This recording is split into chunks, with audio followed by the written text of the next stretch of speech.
Welcome to this IELTS Focus Explainer. Today, we're going to bust one of the biggest myths out there about the IELTS speaking test. All right, let's get right into it. There's this common idea, right, that to sound fluent, you have to talk a mile a minute. But is that really what the examiners are looking for? So let's just ask it straight up. Is speaking super fast the secret to nabbing a high score? Well, the answer, and this might surprise you, is a big, clear no. And hey, that's not just my opinion. This comes straight from how the test is graded. You see, examiners are actually trained to listen for a controlled, natural flow of speech. In fact, speaking too quickly can actually hurt your score if it messes with your clarity. And if they can't understand you, that's a huge problem. Okay, so if fluency isn't about speed, then what on earth is it? Well, in the IELTS world, the magic letters are FC. That stands for fluency and coherence. Let's really break down what that actually means for you.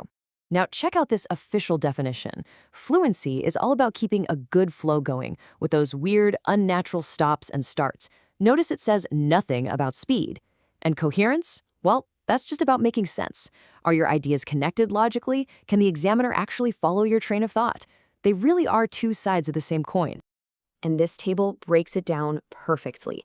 For fluency, they're listening to your speech rate and continuity. Is it steady? Does it keep moving along naturally? Then, for coherence, it's all about logic. Are you putting your ideas in a sequence that makes sense? And are you using those little connector words to help guide the listener through your thoughts? Now, here's the thing, and this is so important.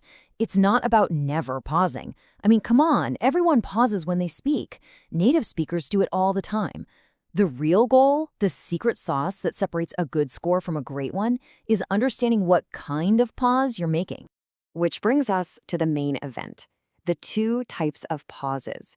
Because believe it or not, examiners are trained to listen for this very specific difference. One type is totally fine, totally natural. The other one, yeah, that's the one that can really pull your score down. Okay, this is it. This is the whole ball game right here.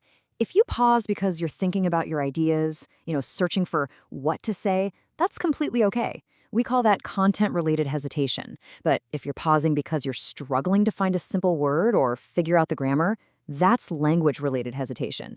And that is what gets penalized. Let's look at a quick example of a good pause. The music was, so amazing. You see, that little pause is totally natural. It's actually used for effect. It shows you're thinking about the idea, the content. It actually makes you sound more engaged, not less fluent. Okay, now let's flip it. Compare that to this. I need to cut it with a knife.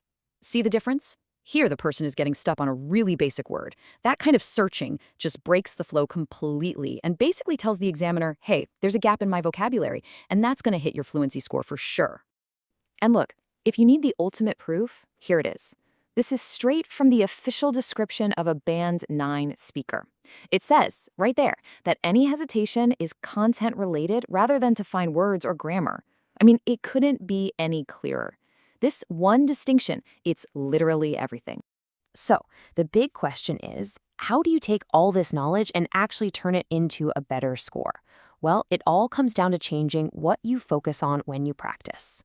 Let's break it down into 3 simple steps you can start using today. Number 1, stop trying to be a speed talker. Just aim for a steady, controlled, natural pace. Number 2, it's okay to think. Give yourself a moment to pause for your ideas. Seriously, it's natural and it sounds more thoughtful. And number 3, practice using those connector words. They're like the glue that holds your ideas together and builds that all-important coherence. So at the end of the day, here's the main takeaway. The real goal isn't to talk fast. It's to be understood effortlessly. True fluency is when you can share your ideas so clearly that the listener doesn't have to work hard to figure out what you're saying.